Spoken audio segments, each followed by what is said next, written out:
বন্ধুসকল যোৱাকালি আমাৰ গাড়ীখন বেয়া হৈছে এয়া চাওক এই মিস্ত্ৰীয়ে কাম কৰি আছে আপোনালোকক দেখাই আছোঁ বাৰু ইঞ্জিনৰ কাম হৈ আছে মিস্ত্ৰীক পিছত দেখাই আছোঁ এতিয়া চাওক মহাজনকেইটা চাওক এইয়া চকত শুই আছে আৰু এজন সেয়া টেনশ্যন বহুত আৰু এয়া মই চকা খুলি মেলি ৰেডি হৈ আছোঁ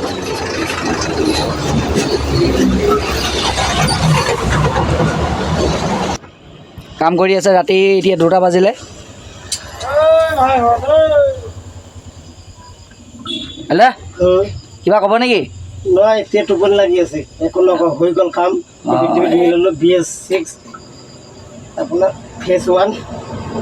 1 ন চাওক মিস্ত্ৰী মানুহৰ কিমান কষ্ট আৰু ড্ৰাইভাৰ মানুহৰ কিমান কষ্ট চাই লওক এইটো এটা গাড়ী একেবাৰে অৱস্থা নাই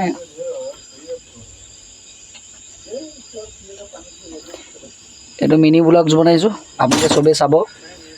আৰু লাইক কৰিব যিমান পাৰে শ্বেয়াৰ কৰি দিব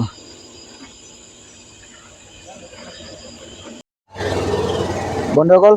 আমাৰ গাড়ীখন ভাল হ'ল বুলিকৈ ভাবিছিলোঁ কালি আপোনাৰ হেডছেট চব লগালোঁ পিছত গৈ মেলি গাড়ীখন ষ্টাৰ্ট নোলোৱা হ'ল আজি আকৌ হেডটো খোলালৈ ৰাতিপুৱা হৈছে এতিয়া হেডছেট খোলাই মেলি আকৌ এতিয়া গুৱাহাটী লৈ যাব লাগিব এয়া চব এয়া হ'ল ছেকেণ্ড মহাজন আৰু এয়া হ'ল ফাৰ্ষ্ট মহাজন এয়া হ'ল আমাৰ হেড মিস্ত্ৰীৰ ওপৰত হ'ল থেড মিস্ত্ৰী হেল্ল' এইফালে চাগে বাৰু এনেও গোটেই ৰাতি পাৰ কৰিলে আৰু কি কৰোঁ উপায় নাই চাই লওক তেওঁ 13 মাইলতে থাকে উপায় নাই 13 মাইল যোনটো MVA কাটা আছে MVA কাটাটোৰ ওচৰতে থাকে আপোনালোকে খালি গৈ মেলি ক'ব যে আলি মিস্ত্ৰী কোনজন দেখাই দিব বেলেগ মিস্ত্ৰীয়ে আহিছিল হেড খুলিছে ইণ্ডেক্টাৰ খুলিছে বেমাৰ হ'ল ইণ্ডেক্টাৰ হেড খুলি বহি আছে পিছত পাম্পৰ বেমাৰ ওলালে প্ৰেছাৰ লয় এতিয়া পাম্প খুলি আছে গোটেই ৰাতিটো বহি আছিলোঁ কাম ষ্টাৰ্ট লোৱা পেট্ৰল দি কৰিলোঁ ষ্টাৰ্টেই নহয় পিছত এতিয়া পাম্পটো খুলি আছোঁ উপায় নাই এইটো হ'ল জিন্দগী আমাৰ ৰাতি কিবা খাইছে না ৰাতি কি কৰিম ৰাতিপুৱা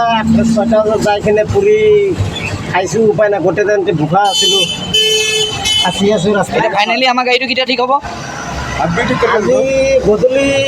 9টা বজাত হ'ব ৰাতি এতিয়া খুলি লৈ যাম বনাম আম কেতিয়া না কেতিয়া আহিব